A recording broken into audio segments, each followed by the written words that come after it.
की मंत्री को हटाओ, लीग की मंत्री को हटाओ, बिरसा मुंडा जिंदाबाद, अम्बेडकर जिंदाबाद, फूले जिंदाबाद, सावित्री जिंदाबाद, सावित्री सावित्री सावित्री जिंदाबाद, सावित्री सावित्री सावित्री जिंदाबाद, फातिमा फातिमा फातिमा जिंदाबाद।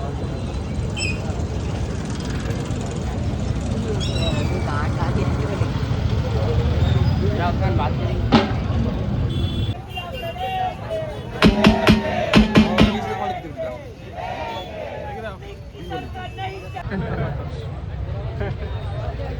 आप सभी को बहुत बहुत बधाई। Justice! Justice! Justice! Justice! Justice! Justice! Students want justice! Students want justice! Section want justice! We want justice! I want justice! You want justice! You want justice! संमेलनाचा पुढे असा दिल्लीलाच मिळाला।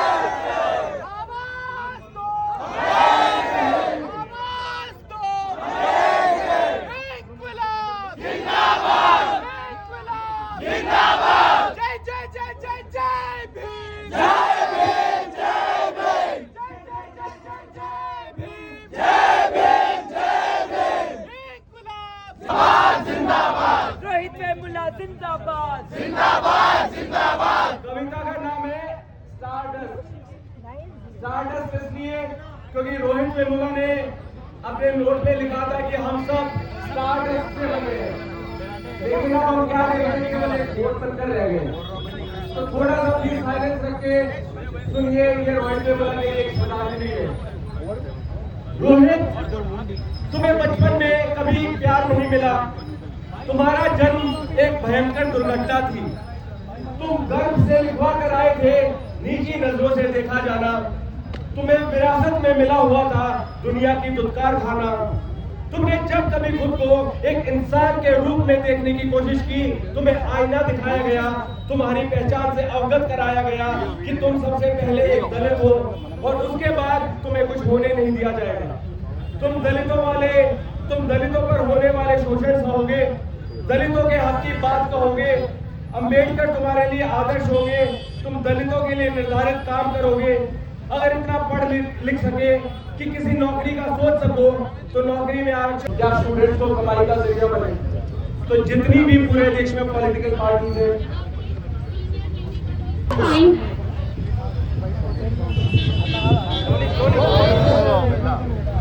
if you see the ministers and their educations and their students, where are they studying? Out of India, nowhere. I suggest that all the ministers of India should have their children, grandchildren studying.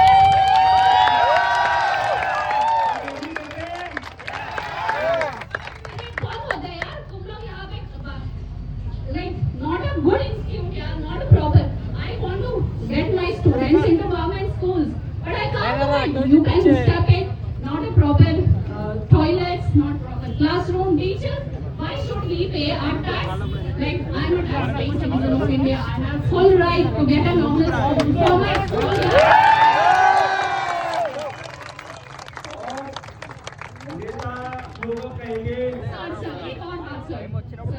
All the people coming here, I think you can understand it. It is my just simply a request. Please talk about it. जो हो रहा है India में, आपके relatives, parents, please बताइए क्या हो रहा है इंडिया में.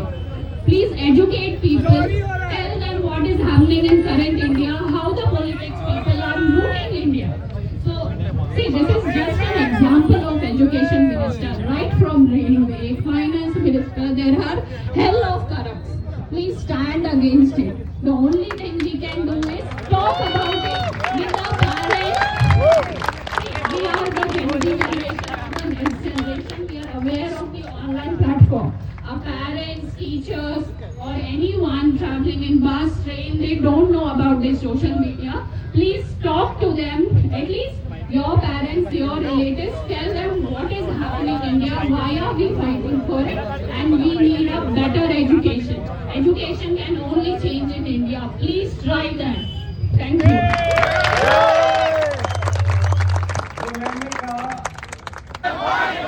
हिंदू मुस्लिम सिख ईसाई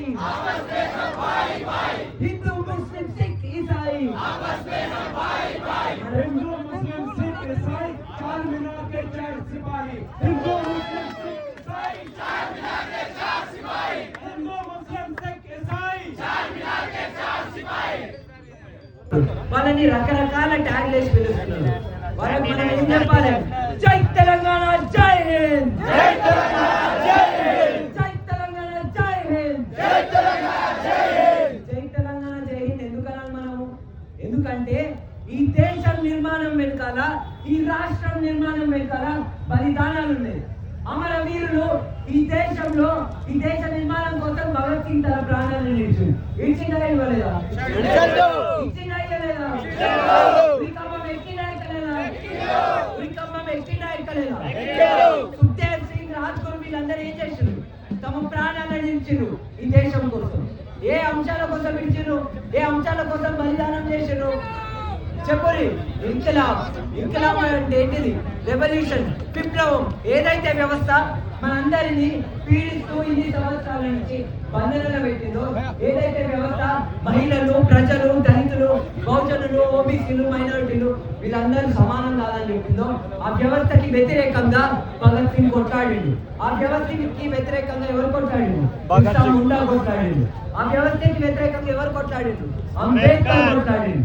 అంబేద్కర్ జిందాబాద్, జిందాబాద్, జిందాబాద్. అంబేద్కర్ జిందాబాద్, జిందాబాద్, జిందాబాద్. జై జై జై జై జై భీమ్, జై భీమ్, జై భీమ్, జై జై జై జై జై భీమ్, జై భీమ్, జై భీమ్. ఫ్రెండ్స్, మీరందరూ ఇక్కడ నుంచి నేను చెప్తున్నా, మీరందరూ ఈ దేశభక్తులైతే ప్రతి దేశభక్తుడికి, ప్రతి దేశ పౌరుడికి చెప్తున్నా, జ్యోతిబా పూలే రాసిన గులాంగిరి పుస్తకం చదవండి. జ్యోతిబా పూలే రాసిన సేవని పుస్తకం చదవండి. అప్పుడే మీకు అర్థమవుతుంది దేశంలో వ్యవస్థ ఎట్లుంది, దేశంలో పరిస్థితులు ఎట్లున్నాయని. దీని తర్వాత ఎవరైనా చెప్పండి, ఎవరు? సావిత్రిబాయి పూలే. ఇప్పుడు మన అందరి మధ్యలో ఎంతో మంది మహిళా సోదరులు ఉన్నారు, మహిళా మిత్రులు ఉన్నారు. వాళ్ళందరూ ఈరోజు ఇక్కడికి వచ్చి మాట్లాడగలుగుతున్నారు, ఇక్కడికి వచ్చి నారా ఇవ్వగలుగుతున్నారు, ఇక్కడికి వచ్చి మనతో ఈక్వల్ గా మాట్లాడగలుగుతున్నారు అంటే దానికి కేవలం కారణం సావిత్రిబాయి పూలే.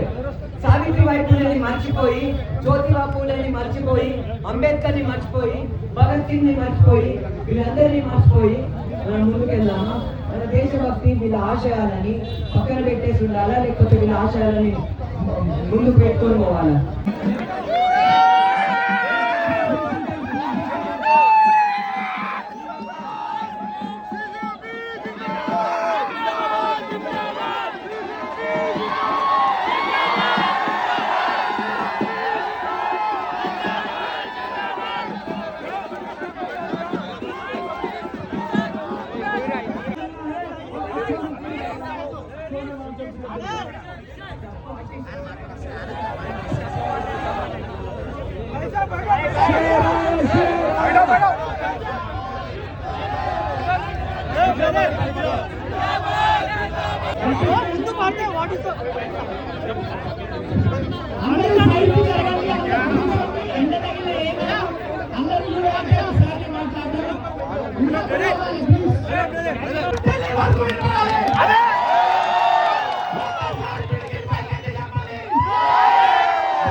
और मैं लद्दाख से आप लोगों के लिए लाया हूं।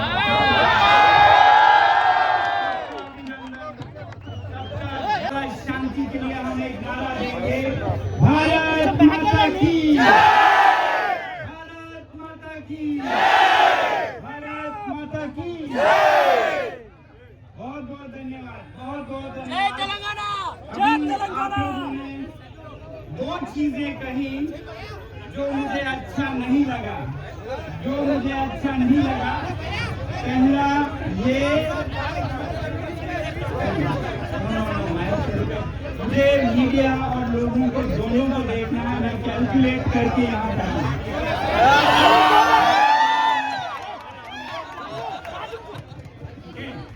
तो दो चीजें जो मुझे खास पसंद नहीं वो पहला था शिक्षा मंत्री कैसा और सोनम वांगचुक जैसा हो, बिल्कुल पसंद नहीं आया। दूसरा आप लोगों ने कहा सोनम वांगचुक संघर्ष करो, हम तुम्हारे साथ हैं। मैं तो उल्टा बोलता हूँ, आप सब संघर्ष करें, मैं आप लोगों के साथ।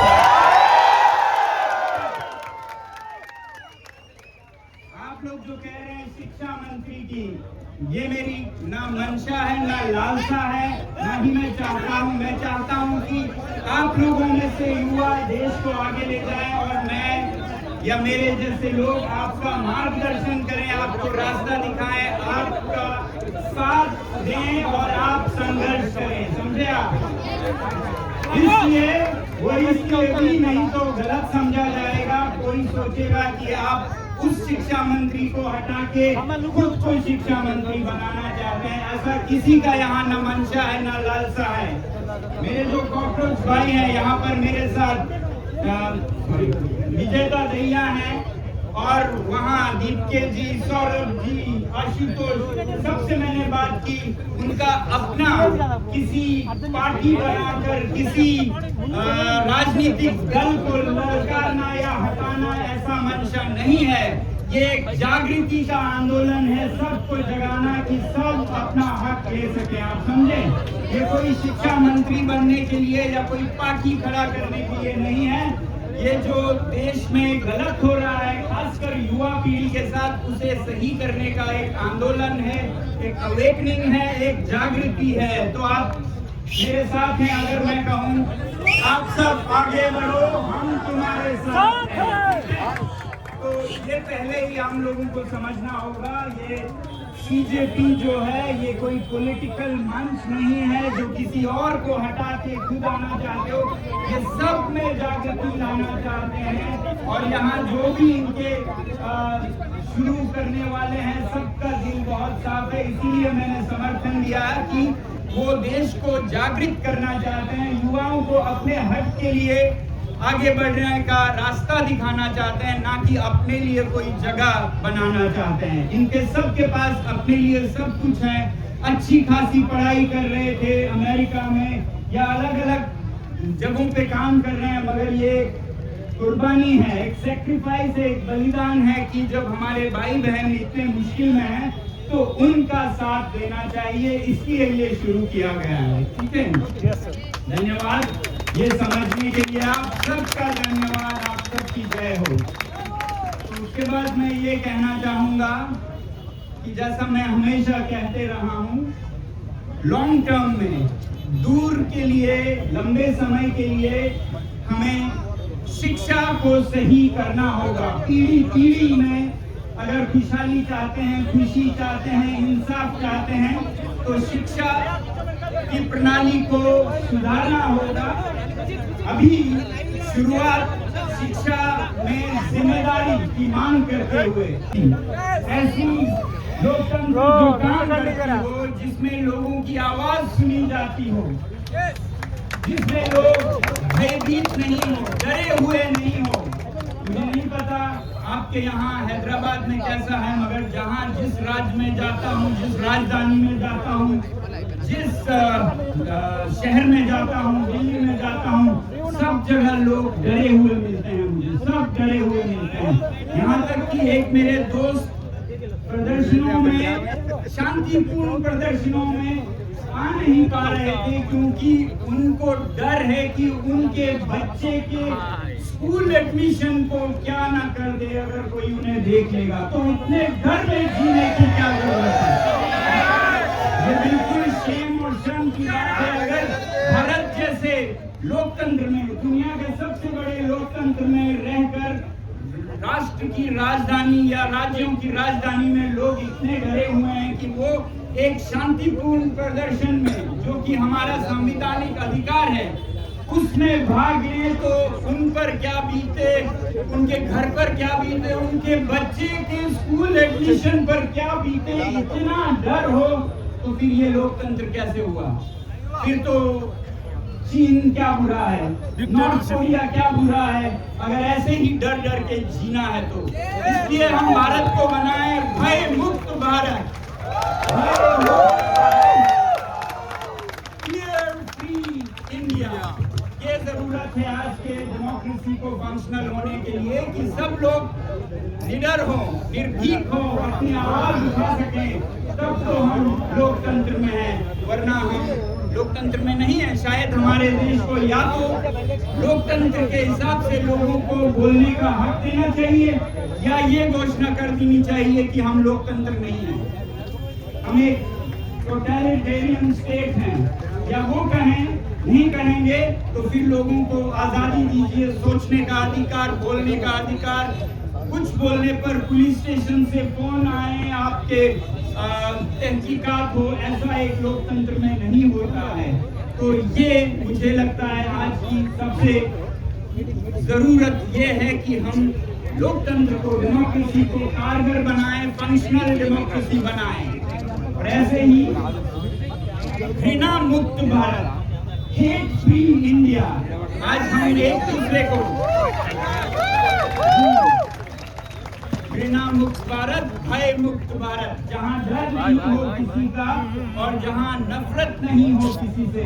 ये नफरत के बीच में हम दुनिया में सबसे पीछे पड़ेंगे। एक दल दूसरे दल से शायद आगे जाए, एक राज्य दूसरे राज्य से आगे जाए, मगर दुनिया के बाजार में भारत सबसे पीछे रहेगा। यही वजह है कि सिंगापुर जैसे देश आज बहुत आगे हैं, तो इसलिए हैं क्योंकि उन्होंने आज से कोई 50 साल पहले घृणा को पीछे धकेला। वरना आपको पता है सिंगापुर जो आज दुनिया का सबसे नंबर 1 प्रति व्यक्ति आय में है, वो भारत के बराबर नहीं, उससे भी पिछड़ा हुआ देश था, जहाँ 60 के दशक में मजहबी दंगे होते थे, कम्युनल राइट्स होते थे मलयस और चाइनीज के बीच में। मगर उन्होंने एक सबक सीखा और इस तरह से उसके बाद मैनेज किया कि आज किसी को याद भी नहीं है कि मैं मलय हूँ या मैं तमिल हिंदू हूँ या मलय मुसलमान हूँ या चाइनीज बुद्धिस्ट हूँ या क्रिश्चियन हूँ, किसी को कुछ खबर नहीं है। सबको ये खबर है कि हमारा देश सबसे महान है, विश्व गुरु बन गया है, वो सिंगापुर कहता है। और भारत चाहता है तो रास्ता घृणा मुक्त भारत है, भय मुक्त भारत है। ये मैं आज आप लोगों से कहना चाहूंगा। अगर ऐसा करेंगे तभी हम ये सारे मुद्दे हल कर पाएंगे, तो चाहे शिक्षा का हो, बिना डर के हम बोल सकें, गलत हो रहा है तो उसकी जिम्मेदारी मांग सकें, उसका इस्तीफा मांग सकें, त्याग पत्र मांग सके। कोई गलत नहीं मांग रहे हैं, कोई चांद सितारे नहीं मांग रहे हैं। कोई भी गलती हो तो कोई भी जवाब दे सरकार, संवेदनशील सरकार उसमें जवाबदेही लाना चाहते हैं। तो मुझे उम्मीद है कि हमारे प्रधानमंत्री जी भी चाहते होंगे कि मेरी सरकार संवेदनशील हो, मेरी सरकार जवाबदेह हो। तो जब इतने करोड़ों युवाओं पर असर हुआ और वो काम कर रहे हैं तो उसे उन्हें पूरा कर देना चाहिए, ये मेरी आग्रह है। आग्रह है ताकि ये और बड़ा और एक और आंदोलन, बड़ा प्रदर्शन ना बन पाए। मैं से एक आग्रह की तरह देखता हूं, बाद में एक बड़ा प्रदर्शन बन सकता है। तो जवाबदेही लानी होगी शिक्षा में और हर मंत्रालय में। तो आज मैं आप लोगों से ज्यादा ना कहते हुए यही कहने आया हूँ कि हमें दूर के भारत के लिए शिक्षा और पर्यावरण, शिक्षा तो हम समझ सकते हैं, पर्यावरण भी मैं कह रहा था आप लोग बहुत समझ सकते हैं। जब हम अपने पेड़ों को काट दें, हवा साफ जो मिलती है वो खत्म कर दे, पानी संविधान में जो है वो बिना किसी पूछताछ के दिया जाए। मैं आज आप लोगों के साथ इतना ही कहूंगा और लद्दाख के सभी लोगों की तरफ से आप सबका धन्यवाद कहूंगा कि आपने लद्दाख के आंदोलन को बहुत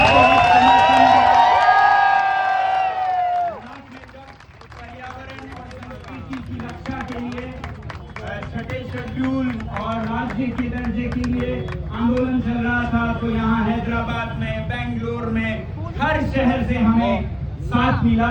वैसे ही हम अपना फर्ज समझते हैं कि आज हर एक शहर को हम अपना धन्यवाद अर्पण करें और उनका साथ दें। मैं फिर आप सभी को एक साथ मिलकर इस देश को, एक महान देश, मेरा भारत महान जिसे कहते हैं, वो ऐसे ही सपनों में नहीं बनेगा। हमें ही आगे आना होगा, हमें ही बोलना होगा, इसके लिए डर को पीछे छोड़ना होगा, इसके लिए घृणा को पीछे छोड़ना होगा और एक ऐसे नए भारत की उम्मीद के साथ आप सभी का फिर से धन्यवाद करूंगा कि आप लोग इतनी संख्या में इतने से थोड़े समय में आए ताकि हम कुछ थोड़ा बात कर सकें और आने वाले समय में जरूरत पड़े तो एक बहुत बड़ा आंदोलन करें। तो बहुत बहुत धन्यवाद, बहुत बहुत।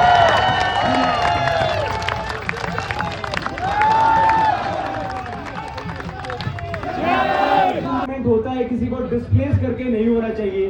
कोई भी जो इंसान है, चाहे वो गरीब है, हर कोई इस देश का नागरिक है, हर किसी का इस देश पर एक हक है। और दूसरी बात जो कई एनवायरमेंटलिस्ट जो कह रहे हैं कि आजकल चल रहा है कि एक कंक्रीट के तरह नदी है वो एक प्रकृति है और कोई भी चीज जितनी नेचुरल हो वही बेस्ट होती है।